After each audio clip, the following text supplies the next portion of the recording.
7:42 p.m. Thursday night, my phone lit up with a voicemail that would end everything I'd spent my entire life building. No greeting, no warmth. Just my father's voice, cold and precise, like he was reading quarterly earnings. Don't bother coming to the family reunion. We're cutting ties. 18 words. One breath. Then, silence. I played it back once. Not because I couldn't believe it, but because I expected to feel something bigger. Rage, heartbreak, something. Instead, nothing. Just this strange, hollow stillness, like the part of me that had been bracing for this moment had finally stopped holding its breath. My name is Harper Lane. Youngest of two, daughter of Warren Lane, the man who built Lane AutoCare from a single garage into a regional empire. My brother Rhett, he's the golden child. Charismatic, reckless, untouchable. And me, I was the one who kept the business alive. Quietly, efficiently, invisibly. I didn't call back that night. Didn't ask why. Didn't forward the message to my mother, Lynette, who had perfected the art of looking away when things got messy. I just texted him 2 words. Understood. Then I opened my laptop, logged into the loan portal I hadn't touched in months, and I did what none of them expected. I removed my name 2 years earlier. Lane AutoCare needed money.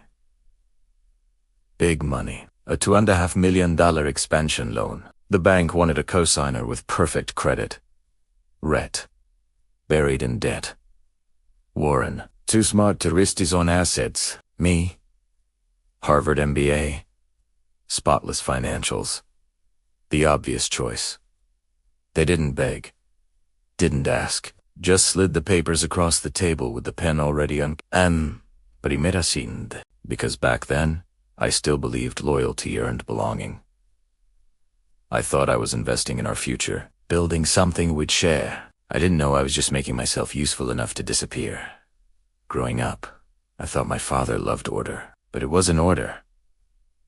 It was control. Warren Lane built his business the same way he built our family. Brick by brick, rule by rule. No softness allowed. He had this saying, one he loved to repeat in front of employees, in front of us. We don't hire outsiders, we raise replacements. That's what Rhett and I were, replacements in training.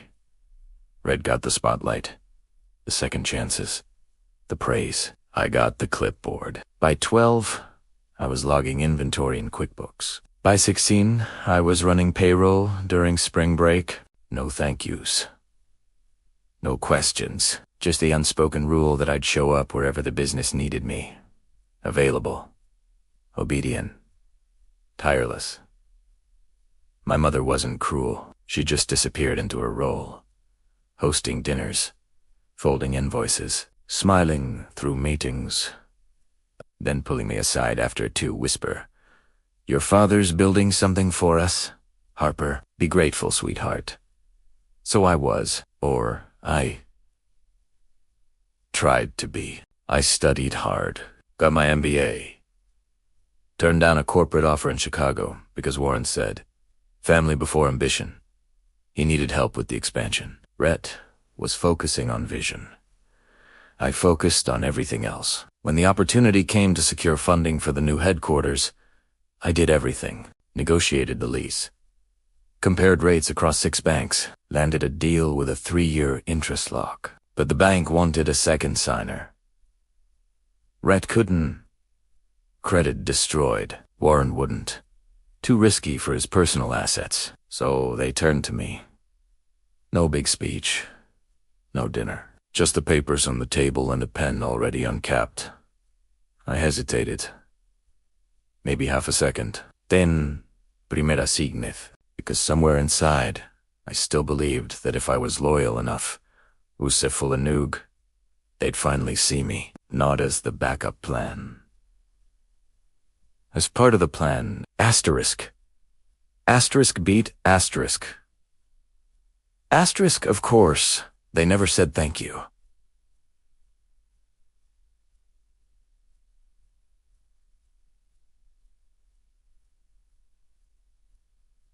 They just assumed it was my job. That was 2 years ago. And if you're quiet long enough, you start to believe that invisibility is love. It's not. It's just silence, mistaken for peace. The first crack didn't sound like breaking. It sounded like laughter. We were in a quarterly meeting. Me, Rhett, Warren. I flagged a vendor invoice, $12,000 duplicated over 3 months. Clear error. Or so I thought. That's from a friend of mine, Rhett said, waving it off like lint on his collar. Let it slide. He gives us good rates elsewhere. I looked to my father, expecting something. A question, a raised eyebrow. Nothing. Warren just reached for his coffee and said, "Focus on bigger things. Harper, stop acting like an outsider."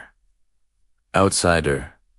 That word didn't just sting. It burrowed under my skin and stayed there. I wasn't some recent hire. I'd overseen 4 site expansions. Renegotiated our fleet lease at half the cost. Kept payroll balanced through 2 supply chains crises. But the moment I questioned anything that didn't involve spreadsheets or silent compliance, I became foreign. After that meeting, things changed. Slowly, subtly, my access to back-end systems started narrowing.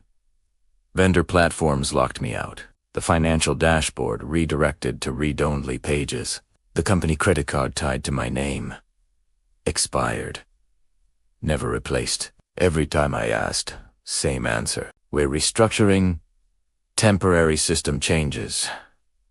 Or worse, don't worry about it.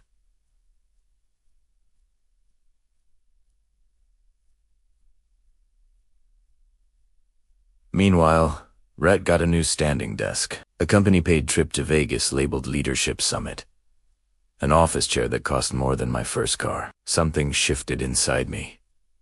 Not anger. Not yet, just this quiet alertness. The kind that whispers, they're preparing a door for you, and it only opens one way. Asterisk, asterisk.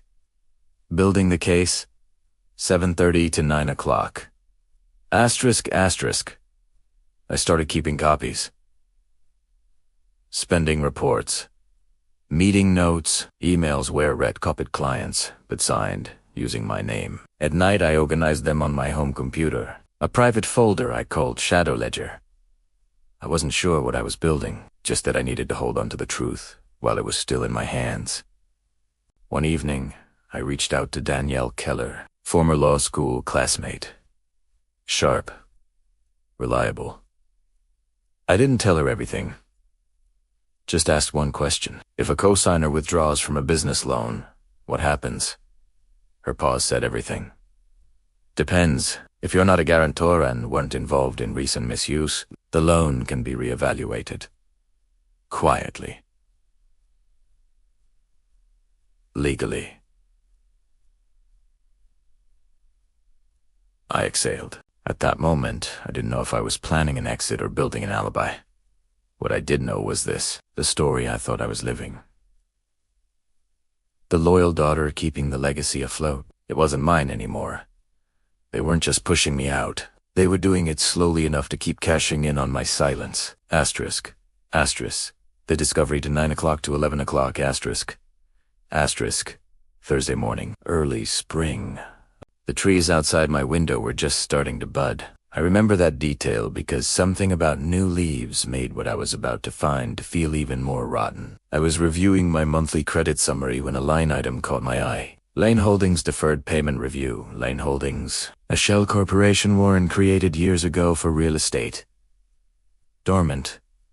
Or so I thought. Dug deeper. The expansion loan I co-signed. 2 years ago. 3 payments late. The business was barely floating, living on grace periods and delayed vendor invoices.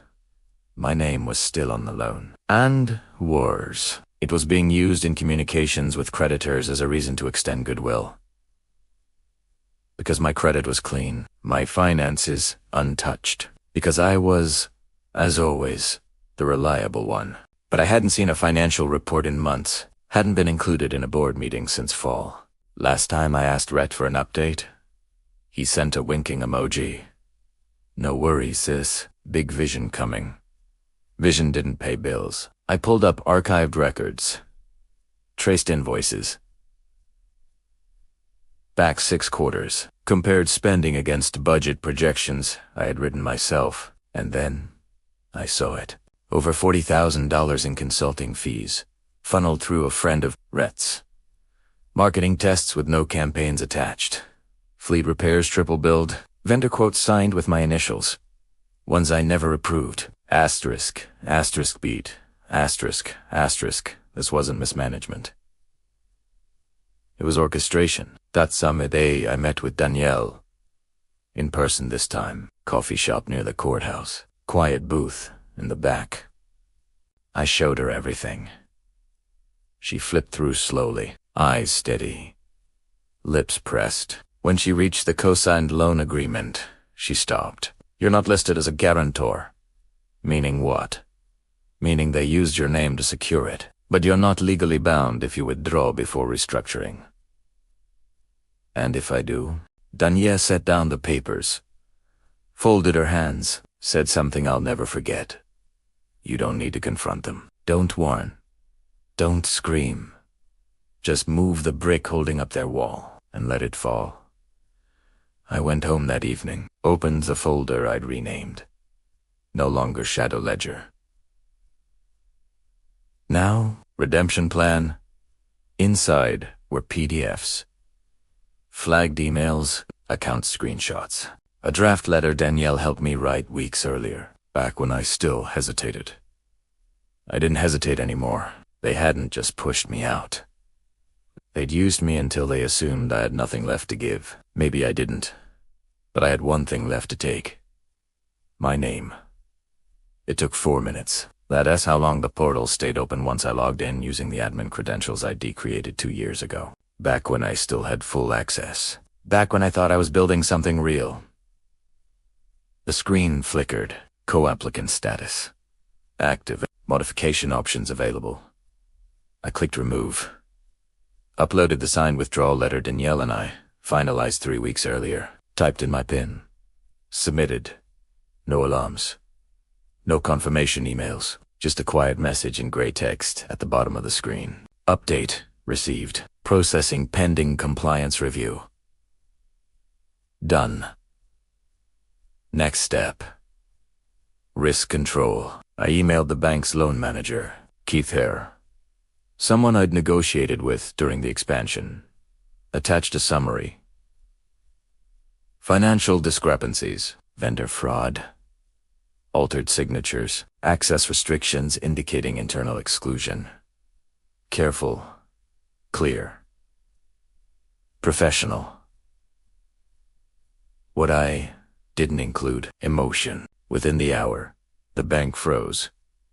The operating account tied to Lane Holdings triggered an internal review of the loan. Quietly. No call to my father. No memo to Rhett. Just a pause, a blinking cursor in their system where once there had been blind trust. While they scrambled, I moved, contacted my personal accountant, Sabrina Kim, someone I trusted from grad school. We reviewed my exposure. Ran worst-case scenarios. She confirmed what Danielle said.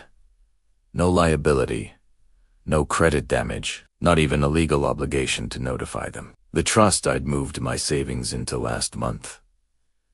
Protected. That night, for the first time in years, I left my phone on silent. And actually meant it. I slept. When I woke up the next morning, there were 32 missed calls. By mid-afternoon, 70th.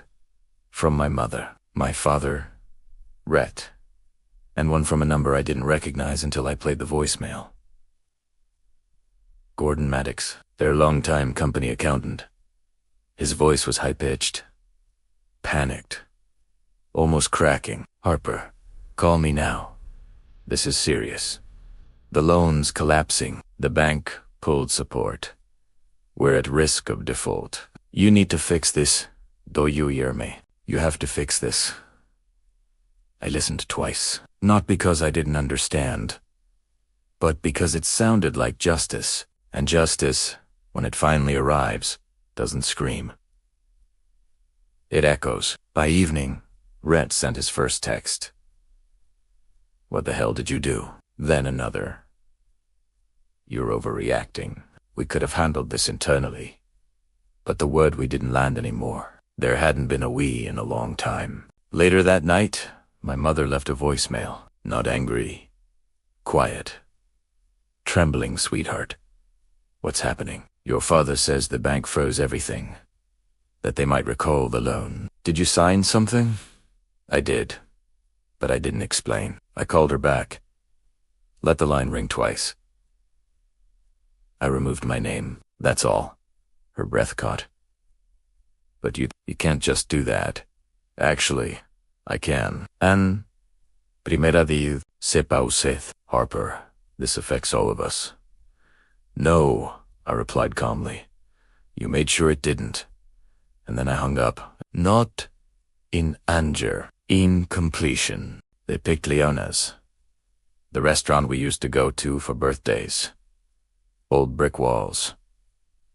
Too many ceiling fans. The private room near the fireplace where we'd once blown out candles and clinked glasses of ginger ale. But there were no balloons this time.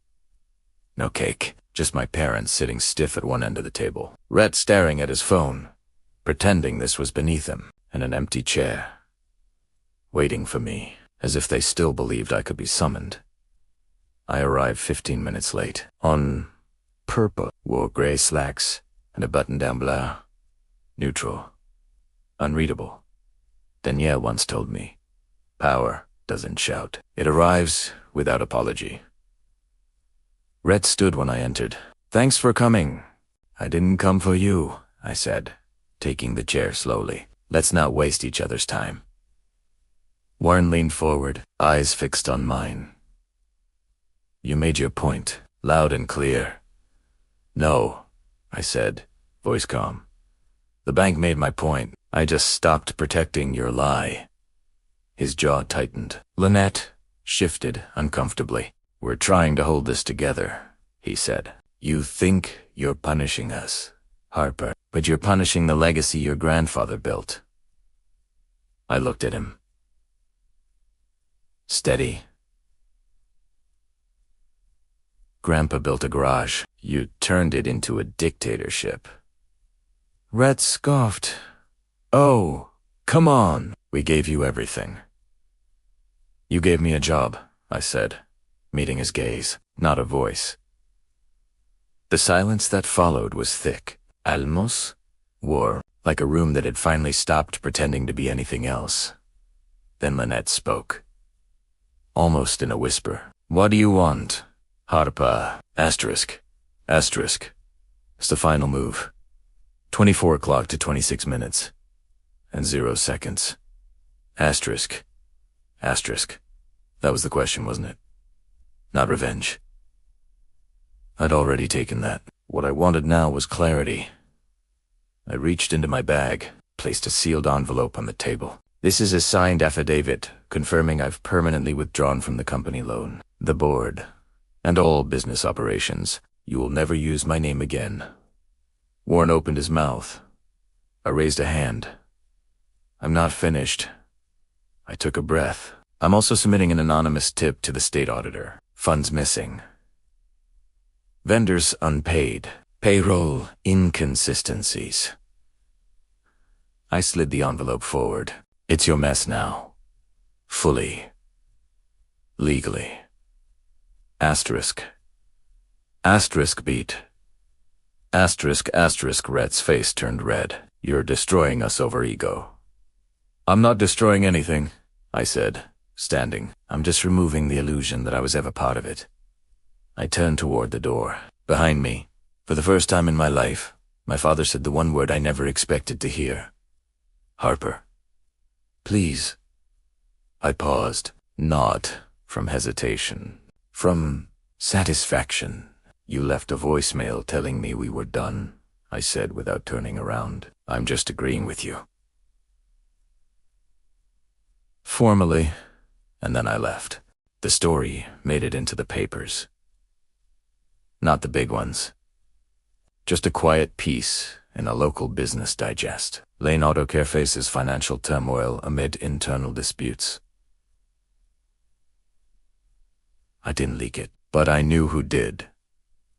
Danielle called me 2 days later, voice half serious, half smiling. When people lose power, she said, they look for someone to blame. They just didn't expect that person to have already walked away. After that, the voicemails turned sharp. From my father, you ungrateful child. We built that business for you. You're ruining your future. From Rhett, you think you're clever, but you'll need us someday. From Gordon Maddox, do you even understand what this means? You've destroyed their legacy. But here's the thing, no one said out loud. They destroyed it long before I pulled out. They destroyed it when they used my name, but denied me a seat at the table. When they decided I was a threat, not a daughter. When they made me invisible, now the loan was caving in. Accounts frozen, vendor contracts unraveling, and me untouched. No legal blowback, no financial damage. My credit intact, my savings secure. I forwarded the last voicemail to Danielle, then deleted the rest. Took my phone off silent, and for the first time in years, it stayed quiet. No crisis, no requests, no fires that only I could put out. I moved into a small loft in downtown Portland. Nothing fancy, just sunlight, clean windows, space enough for both a desk and peace. I started consulting, quietly, helping small women-led startups avoid the traps I'd lived through. Not because I needed purpose, but because I already had it. 3 months later, an envelope arrived at my new address. No return name, just the bank's logo and a tracking barcode. Inside was a single sheet of paper. Asterisks. Asterisks. Bead asterisks.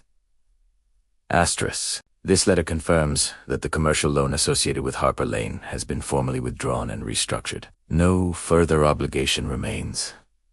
No action required. No thank you. No apology. No spin. Just a line drawn. In ink. In law. And finally, in truth, I placed the letter in a folder marked complete. Slid it into the back of the cabinet. That night, I lit a candle by the window. The loft was quiet. The city below hummed, unaware and alive. I thought of that voicemail one last time. Don't bother coming to the reunion. We're cutting ties. They wanted silence, obedience, absence. And they got all three. What they didn't expect was that I would thrive inside that silence. That I would build something not out of revenge, but out of reality. I poured a glass of wine, opened a new client file, and wrote one line at the top. You're not difficult. You're just finally visible. And then I kept going.